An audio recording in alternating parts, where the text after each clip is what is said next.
جب تم جہاد میں نکلو تو عورتوں سے مقابلہ نہ کرو، عورتیں انسانیت کی عزت ہوتی ہے۔ بوڑھوں سے مقابلہ نہ کرو، کوئی جوان بوڑھے سے مقابلہ کر کے کامیاب ہوتا ہے، وہ اس کے طاقت کی زنت نہیں ہے بلکہ وہ اس کی بزدلی ہے۔ کہاں جوان کہاں بوڑھا۔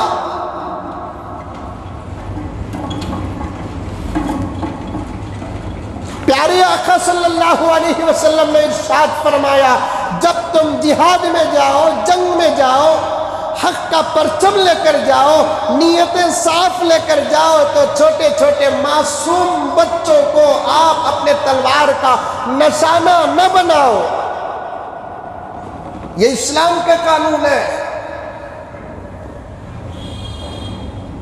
جب تم جنگ کے لیے جاؤ تو جہاد کے لیے جاؤ تو لڑائی کے لیے جاؤ تو یاد رکھنا کسی کی عزت پہ حملہ نہ کرنا، کیونکہ تمہاری لڑائی انسانیت سے ہے، عزتوں سے تمہاری لڑائی نہیں ہے۔ کسی کے مال پر حملہ نہ کرنا، تمہاری لڑائی تمہارے دشمن سے ہے، مال سے نہیں ہے۔ تمہارا مقصد حق کو قائم کرنا ہے، مال حاصل کرنا نہیں ہے۔ تمہارا مقصد انصاف کو قائم کرنا ہے، ان کی عورتوں کو تم پانا یہ تمہارا مقصد نہیں ہے۔ اتنا پیارا اصول کسی دھرم کے اندر ہو تو پیش کرو۔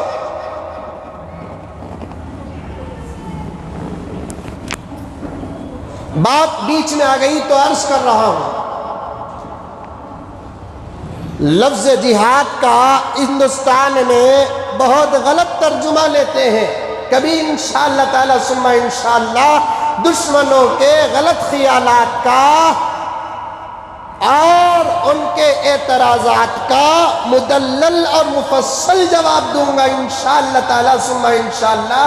اور جب میں جواب دوں گا تو میں ذمہ داروں سے اجازت لے کر ہماری مسجد میں کچھ پڑھے لکھے اور سنجیدہ سیکولر غیر مسلم آفیسرز کو بلا کر اس عنوان پر بات کروں گا۔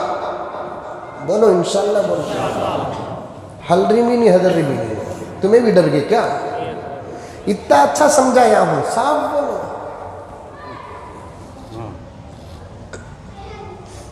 مجھے کچھ اور آگے عرض کرنا ہے، بات آ گئی تو بیچ میں عرض کر رہا ہوں۔ بڑے اچھے آداب ہیں۔ فوراً تلوار نکالنے کا حکم اسلام نہیں دیتا۔ تلوار سے اسلام کا کیا تعلق ہے؟ تلوار کے زور سے اسلام اگر پھیلتا تو آج پورے زمین میں ایک بھی اللہ کا منکر نہ ہوتا۔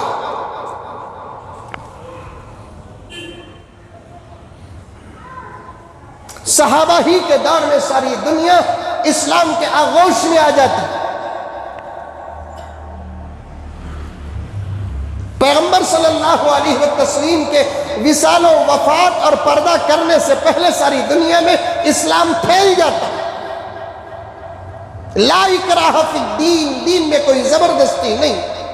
گریبان کی پٹی پکڑ کر کلمہ نہ پڑھاؤ، تلوار دکھا کر کلمہ نہ پڑھاؤ، گولی دکھا کر کلمہ نہ پڑھاؤ، کوئی شرط رکھ کے کلمہ نہ پڑھاؤ، بلیک میل کر کے کلمہ نہ پڑھاؤ۔ دین کا تعلق دل سے پہلے ہے، بعد میں زبان سے ہے۔ تصدیق بالقلب و اقرار باللسان۔ ایمان کسے کہتے ہیں؟ اسلام میں داخل ہونے کی شرط کیا ہے؟ حضرات علماء بیٹھے ہوئے ہیں، پوچھ کر دیکھیں اسلام میں داخل ہونے کی پہلی شرط کیا ہے؟ دل سے کلمہ پڑھنا۔ دل سے آدمی کام جو کرتا ہے نہیں وہ اس کے پسند کا کام ہوتا ہے، اور دل سے جو آدمی کام نہیں کرتا سمجھ جاؤ کہ وہ اس کے پسند کا کام نہیں ہے۔ ایمان لانے کے لیے پہلی شرط کیا ہے؟ تصدیق بالقلب، قلب سے تصدیق ہونا، دل سے اسلام قبول کرنا، دل سے کلمہ پڑھنا، دل سے اللہ کو ایک ماننا، دل سے محمد الرسول اللہ کی رسالت کو تسلیم کرنا، دل سے پیغمبر دو عالم، رحمت دو عالم محمد الرسول اللہ سب کہہ دو صلی اللہ علیہ وسلم کو خاتم النبیین والمرسلین ماننا، دل سے قرآن کو آسمانی کتاب ماننا، محمد کی کتاب نہیں ہے، ابو بکر کی کتاب نہیں ہے، عمر کی کتاب نہیں ہے، عثمان کی کتاب نہیں ہے، کسی پروفیسر کی کتاب نہیں ہے، کسی لیکچرر کی کتاب نہیں ہے، کسی پرنسپل کی کتاب نہیں ہے، کسی مفسر کی کتاب نہیں ہے، کسی عالم کی کتاب نہیں ہے، کسی محدث کی کتاب نہیں ہے، کسی مفتی کا تجربہ نہیں ہے، یہ آسمان کی کتاب ہے۔ اس کے حروف نظر تو ضرور آتے ہیں لیکن حقیقت میں یہ اللہ کا کلام ہے جو بندہ ایمان لانے کے بعد اپنے زبان سے ادا کرتا ہے۔ اس پر دل سے ایمان لے کر آنا۔ فرشتے نظر نہیں آتے، جبرائیل کو ہم میں سے کوئی دیکھا نہیں، میکائیل کو ہم میں سے کوئی دیکھا نہیں، اسرائیل کو ہم میں سے کوئی دیکھا نہیں، اسرافیل کو ہم میں سے کوئی دیکھا نہیں، کرامن کو ہم میں سے کوئی دیکھا نہیں، اور ہمارے اطراف و اکناف جب ہم ذکر کرتے ہیں تو فرشتے ہمارے ساتھ ہو جاتے ہیں، نماز پڑھتے ہیں تو فرشتے ہمارے ساتھ ہو جاتے ہیں۔ ابھی آج صبح پڑھ رہا تھا، جو بچہ اپنے ماں باپ کی خدمت کرتا ہے، خدمت کرتا رہتا ہے، خدمت کرنے تک ایک فرشتہ بازو بیٹھ کر خدمت کرنے والے بچے کے لیے مغفرت کی دعا کرتا ہے۔ ہم نے ان فرشتوں کو دیکھا نہیں۔ صبح صبح فجر کی نماز کو جو اللہ کا بندہ محمد کا غلام اٹھتا ہے، گھر میں وضو کرتا ہے، الحمدللہ اگر موقع ہو تو گھر ہی کے اندر 2 رکعت سنت نماز پڑھ لیتا ہے، فرض ادا کرنے کے لیے مسجد کو جاتا ہے، گھر سے نکل کر مسجد کو جانے تک حفاظت کے فرشتے خدا لگا دیتے ہیں، فرض پڑھ کر وہاں سے نکل کر گھر کو آتا ہے، وہاں سے نکل کر یہاں آنے تک فرشتے حفاظت کے اللہ لگا دیتے ہیں۔ یہ گھر کے اندر گھستا ہے، پیچھے سے اللہ کے فرشتے طبق لے کر دروازہ کھٹکھٹاتے ہیں، سنائی دیتا نہیں، اتنے قابل نہیں بنے ہم، دروازہ کھٹکھٹاتے ہیں، 2 فرشتے کھڑے ہو جاتے ہیں رزق کا طبق لے کر، اور گھر کو جھانک کر دیکھتے ہیں، اس گھر کا صرف مرد اٹھا ہے کہ اس کی بیوی بھی اٹھی ہے، اس کی ماں بھی اٹھی ہے، اس کا باپ بھی اٹھا ہے، اس کے بچے بھی اٹھے ہیں، ہاں پورا گھر اٹھا ہے۔ فرشتے دروازے کے پاس کھڑے ہو کر اللہ تعالیٰ کے دربار میں دعا کرتے ہوئے رزق کو عطا کر کے ڈال کر گھر کے اندر چلے جاتے ہیں۔ کبھی صبح کی نماز پڑھنے والے رزق دینے والے فرشتوں کو دیکھا ہے؟ ہم نے فرشتوں کو دیکھا نہیں، پھر بھی فرشتوں پر ایمان لے کر آنا ہے، وہ بھی قلب سے لے کر آنا ہے، دل سے لے کر آنا ہے۔ مرنے کے بعد کا مسئلہ تو ہمیشہ سے اختلافی رہا ہے، ہمیشہ سے انکاری رہا ہے۔ جو بھی دشمن ہے، چاہے وہ کسی بھی نبی کے زمانے کا ہو، میرے آقا کے زمانے کا ہو، یہ حقیقت اللہ تبارک و تعالی نبیوں کے ذریعے سے سمجھائے، انسانیت کو، امت کو سمجھائے، بتائے کہ مرنے کے بعد تم کو ایسے ہی اٹھنا پڑے گا جیسے تم گھروں میں رات کو سو کر بستر سے صبح کو اٹھتے ہیں۔ منکر کافر فوراً اعتراض کرتا ہے، اَإِذَا مِتْنَا وَكُنَّا تُرَابًا وَعِظَامًا أَإِنَّا لَمَبْعُوثُونَ۔ اے محمد تو کیا کہتا ہے؟ جب ہم مر جائے، مٹی میں مل جائے، ہمارے گوشت اور ہماری ہڈی اور مٹی میں کوئی فرق و تمیز نہ رہے، پھر ہم کیسے اٹھائے جائیں گے؟ خبر میں کیسے اٹھائے جائیں گے؟ حشر میں کیسے اٹھائے جائیں گے؟ اللہ کے رسول نے اللہ کا پیغام لے کر کہا، فرمایا تم ایسے ہی اٹھو گے خبر میں جیسے رات کو سو کر صبح زندہ سلامت بستر سے اٹھتے ہیں۔ پیغمبر صلی اللہ علیہ وسلم ایک مرتبہ خبر کے عنوان پر خطاب کر رہے تھے۔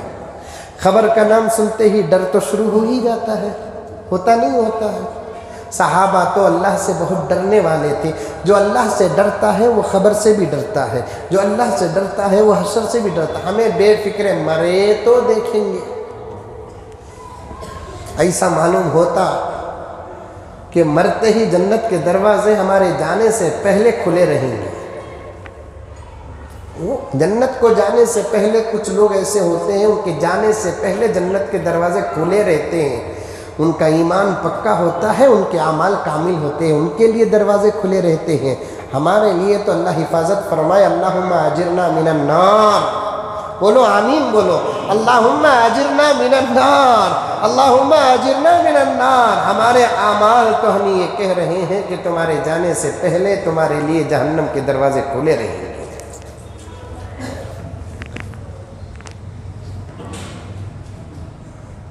اللہ کے رسول صلی اللہ علیہ وسلم خطاب کر رہے تھے خبر کے بارے میں. جیسے ہی میت کو جا کر دفناتے ہیں، دفنانے والے خبر چھوڑ کر آتے ہیں تو پھر فرشتے خبر میں داخل ہو جاتے ہیں. اللہ تعالیٰ روح داخل کر دیتے ہیں. اس سے سوالات کا سلسلہ شروع ہوتا ہے. حضرت عمر نے پوچھا یا رسول اللہ کیا ہم لوگ ایسے اٹھیں گے جیسے اب اٹھتے ہیں؟ عمر تیری ناک خاک آلود ہو. ایک تکیہ کلام تھا میرے نبی کا پیارا جملہ. تو ایسے ہی اٹھے گا جیسے اب اٹھتا ہے. پھر حضرت عمر نے کہا یا رسول اللہ صلی اللہ علیہ وسلم اب جیسے ہوش و حواس ہے، مر کر خبر میں جب اٹھایا جائے گا تو ایسی ہی عقل، ہوش اور حواس رہے گی؟ اللہ کے رسول نے فرمایا کہ عمر بالکل ایسے ہی تیرا دماغ سلامت رہے گا، عقل سلامت رہے گی. حضرت عمر کہتے ہیں یا رسول اللہ اب تو عمر بے فکر ہو گیا. جب ایسی ہی عقل سلامت رہے گی، فرشتے آئیں گے تو میں کہہ دوں گا کہ میں اللہ کا بندہ محمد کا غلام ہوں. میں اللہ کا بندہ اور محمد کا غلام ہوں. اقرار کر لوں گا، زندگی کا حساب پیش کر دوں گا. دل سے ایمان لانے کا نام ہے اسلام. ایمان لا اکراہ فی الدین، دین میں کوئی زبردستی نہیں ہے. کسی کی گربان کی پٹی پکڑ کر بلیک میل کر کے شرط لگا کر پیسہ دکھا کر لڑکیاں پیش کر کے اسلام میں داخل کرنے کی اسلام کبھی اجازت نہ دیا نہ دے گا. مرضی ہے قبول کرو نہیں تو چھوڑ دو. آج بھی ساری دنیا میں بحثیں ہوتی ہیں. جنگ ہی کا نام جہاد ہے، جہاد ہی کا نام جنگ ہے، اور اس کا مقصد دین پھیلانا نہیں، امن قائم کرنا ہے بس. میں بات کو یہیں چھوڑ دیتا ہوں، پھر کبھی موقع ملے گا تو انشاءاللہ آپ کے سامنے عرض کروں گا. غزوات، ایک لفظ آتا ہے غزوہ. مفسرین و محدثین و فقہا نے فرمایا غزوہ بھی جہاد ہی کو کہتے ہیں، لیکن وہ جہاد جس میں پیغمبر صلی اللہ علیہ وسلم شریک تھے اس جنگ کو جہاد کو غزوہ کہتے ہیں. پیغمبر جس جنگ میں شریک ہوتے ہیں نا اس کو عربی میں کیا کہتے ہیں؟ غزوہ. تاریخ اٹھا کر دیکھیں، اسلام کی تاریخ اٹھا کر دیکھیں، جتنے غزوات ہوئے، جتنی جنگیں ہوئی، اس میں تعداد ہماری کم تھی، اسلام کی تعداد کم تھی، مسلمانوں کی تعداد کم تھی. حضرت عمر نے یہی کہا انکم لا تغلبون عدوکم بعدد ولا عدہ، تم کبھی کامیاب نہیں ہوگے، تمہارے دشمن پر غلبہ پا نہیں سکتے تمہاری تعداد کی وجہ سے. تمہاری تعداد زیادہ ہو تم کبھی کامیاب نہیں ہو سکتے. حضرت عمر کا دوسرا جملہ سنو، فرمایا حضرت فاروق نے وَلَكِن تَغْلِبُونَهُمْ بِهَذَا الدِّينِ، تم دین کی وجہ سے کامیاب ہوں گے. تمہارا دین جتنا مضبوط ہوگا، تمہارا یقین جتنا کامل ہوگا، تمہارے پاس اعمال جتنے زیادہ ہوں گے، اللہ تبارک و تعالی تمہیں کامیاب کریں گے. حضرت عمر کا تیسرا جملہ سنو، سمجھ میں آ رہے ہیں؟ 3 جملے حضرت عمر نے فرمائے. پہلا جملہ فرمایا کبھی تعداد کی وجہ سے تم کامیاب نہیں ہوں گے. دوسرا جملہ ارشاد فرمایا تم دین اعمال کی وجہ سے کامیاب ہوں گے. تیسرا جملہ سنو، فَإِذَا اسْتَوَيْتُمْ أَنْتُمْ وَعَدُوُّكُمْ، اگر تم اور تمہارے دشمن تعداد میں برابر ہو گئے، تم اور تمہارے دشمن تعداد میں برابر ہو گئے تو پھر اگر تمہارے پاس گناہ زیادہ ہو تو تمہارا دشمن تم پر غالب آ جائے گا.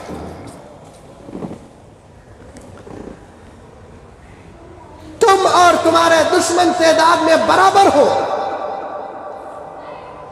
اور تم تمہارے اندر گناہ زیادہ ہو، کانت الغلبۃ لہم، غلبہ ان کا ہوگا۔ اسلام کا مخالف کبھی کامیاب نہیں ہوا، مسلمان کا مخالف شرط کے ساتھ اگر مسلمان اعمال میں کامل ہو تو غالب نہیں ہوا، مسلمان اگر اعمال میں کمزور ہو دشمن کامیاب ہوا، ورنہ اللہ کی مدد ہمیشہ حق کے ساتھ رہی، حق کے لیے اتری، اور وہ حق پر رہنے والا تنہا ہو اس کے ساتھ بھی اللہ کی مدد، حق پر رہنے والی جماعت ہو اس پر بھی اللہ کی مدد۔ اسی لیے میں نے کہا گزشتہ جمعہ جب اللہ کی مدد اترتی ہے کبھی کبھار جن کے لیے اترتی ہے ان کو مدد نظر آتی ہے، کبھی کبھار جن کے ساتھ مدد ہوتی ہے ان کو اللہ کی مدد نظر نہیں آتی لیکن دشمن کو نظر آ جاتی ہے۔ اسی لیے میں یہاں سے جاتے جاتے چلا گیا حجاج بن یوسف کا ایک واقعہ، جو دشمن کو مدد نظر آئی، جس کے لیے مدد نازل ہوئی ان کو نظر نہیں آئی۔ اور حجاج بن یوسف بڑا ظالم بادشاہ، کئی صحابہ کو حرم میں پاک میں مکہ مکرمہ میں شہید کیا، لیکن ایک طرف اس کے اعمال بڑے عجیب و غریب تھے، اعمال بڑے عجیب و غریب تھے، نماز کا بڑا پابند تھا، وہ صاحب ترتیب تھا۔ وہ گزشتہ جمعہ سمجھ گئے کہ صاحب ترتیب کسے کہتے ہیں؟ ایک ظالم بادشاہ صاحب ترتیب، صاحب ترتیب کا مطلب نماز کا 100% تکبیر تحریمہ کے ساتھ پابند۔ اور ایسے تو صرف علماء، اولیاء، غوث، قطب، ابدال نہیں، ایسے تو الحمدللہ اسلام کی تاریخ میں بادشاہان بھی ملیں گے، جن میں سے میں نے ذکر کیا ہمایوں بادشاہ، جس کو اسکولوں کے اندر تاریخ بدل کر پیش کیا جاتا ہے، لیکن دراصل ہمایوں بادشاہ جو بابر کے بیٹے تھے بڑے متقی پرہیزگار تھے۔ انہوں نے ایک ہاؤس کو تعمیر کرنے کا حکم دیا، لاہور کی جامعہ مسجد کا ہاؤس۔ گزشتہ جمعہ مجھے شک تھا، اس جمعہ میں پڑھ کر مطالعہ کر کے آ گیا، لاہور کی جامعہ مسجد کا ہاؤس تعمیر کرنے کا حکم دیا، کیونکہ مصلیاں زیادہ ہو گئے، وضو ایک کے پیچھے ایک کرنے میں دیر ہوتی، ایک بہت بڑی جماعت کی تکبیر اور رکعتیں چھوٹ جاتی۔ اس لیے ہمایوں بادشاہ کے سامنے پروجیکٹ آیا، بادشاہ عالم پناہ آپ اس مسجد کے ہاؤس کو بڑا کریں اور خرچہ آپ حکومت سے دے، کیونکہ ہمارا ملک ہمیشہ سے سیکولر رہا، جمہوری رہا، اور آج بھی الحمدللہ سیکولر اور جمہوری ہے، اور جب تک یہ دھرتی رہے گی قیامت پر بھروسہ کرنے والے نہ کرنے والے سب کو ملا کر کہتا ہوں میں، اگست کا مہینہ شروع ہو گیا، مجھے کچھ آزادی کی جھلکیاں تمہارے سامنے پیش کرتے ہوئے گزرنا ہے۔ ہمارا ملک الحمدللہ سیکولر اور جمہوری تھا، ہمارا ملک سیکولر اور جمہوری ہے، اور جب تک یہ زمین رہے گی انشاءاللہ تعالی ثم انشاءاللہ ہمارے ملک کی جمہوریت اس وقت تک باقی اور قائم رہے گی۔ اس کی جمہوریت کو مٹانے کی کوششیں تو ہوں گی، لیکن کوشش کرنے والے کبھی کامیاب نہیں ہوں گے۔ اس کے سیکولرزم کا جنازہ اٹھانے کے لیے کوششیں ہوں گی، لیکن ان کی کوششیں ان کے لیے ذلت کا سبب بنیں گی۔ ہمارا ملک یہاں ایسے بادشاہوں نے حکومت کی جنہوں نے ہندو مسلمان کو انسانیت کے نظر سے دیکھا، ہندو اور مسلمان کی نظر سے دیکھا نہیں، چاہے وہ بابر ہو، چاہے وہ ہمایوں ہو، چاہے وہ اکبر ہو، چاہے وہ اورنگزیب ہو، چاہے وہ جہانگیر ہو، چاہے وہ بہادر شاہ ظفر ہو رحمت اللہ علیہم اجمعین۔ یہ وہ بادشاہان ہیں جو پورے ہندوستان پر حکومت کر رہے تھے۔ اگر ریاستی حکومتوں کے بادشاہوں کا نام لیں گے، ٹیپو سلطان ہو، حیدرآباد کے نظام ہو، جنہوں نے بھی راج کی، انسانیت کی خدمت کی، دیکھا تو کون مسلمان اور کون ہندو اس نظر سے دیکھا نہیں، دیکھا تو انسان ہے کہ نہیں ہے اس نظر سے دیکھا۔ 850 سال تک اتنی پیاری حکومت کی، الحمدللہ ثم الحمدللہ، اتنی اچھی اور سیکولر حکومت کی 850 سال تک، لیکن غدار ہر دور میں پیدا ہوئے۔ میں نے کہا نہیں، غدار کہو، باطل کہو، دشمن کہو، یہ تمام الفاظ آج میرے موضوع میں مترادف ہیں۔ حضرت آدم جب تھے بشکل غدار کے، شیطان اسی وقت تھا، انسان اور انسانیت کے پیچھے غدار لگے رہے۔ غداری کی، مغلیہ خاندان سے حکومت چھوٹی، انگریزوں کے ہاتھ میں آئی، انگریزوں نے ہندوستان کو لوٹا، انگریزوں نے ہندوستان پر ناجائز قبضہ کیا، انگریزوں نے ہندوستان کے پانی اور خون کو چوسا، انگریزوں نے ہندوستان کے ہندوستانیوں کو غلام بنانا چاہا۔ آپ کو نہیں معلوم، میں ڈنک کی چوٹ میں کہتا ہوں، تم کو نہیں معلوم ہندوستان کی تاریخ جتنا ہم علماء کو الحمدللہ معلوم ہے۔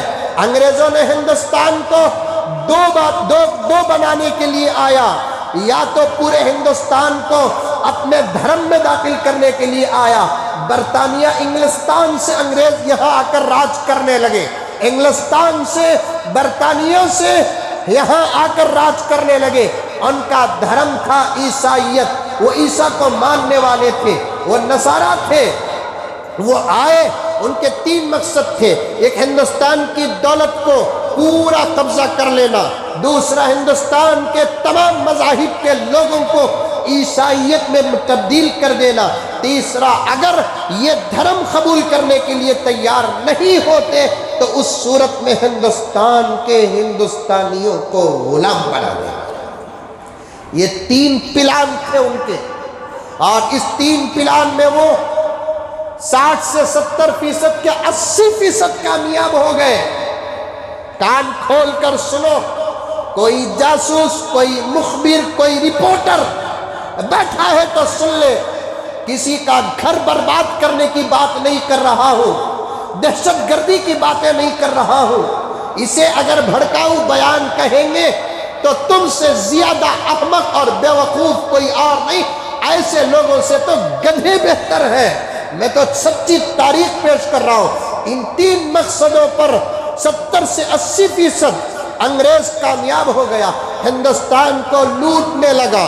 یہاں کی کالی مرچ انگلستان جاتی تھی، یہاں کا لوہا انگلستان جاتا تھا، یہاں کی ہری مرچ انگلستان جاتی تھی، یہاں کی الائچی انگلستان جاتی تھی، یہاں کا لونگ انگلستان جاتا تھا، یہاں کا ریشم انگلستان جاتا تھا، یہاں کا کوئلہ انگلستان جاتا تھا۔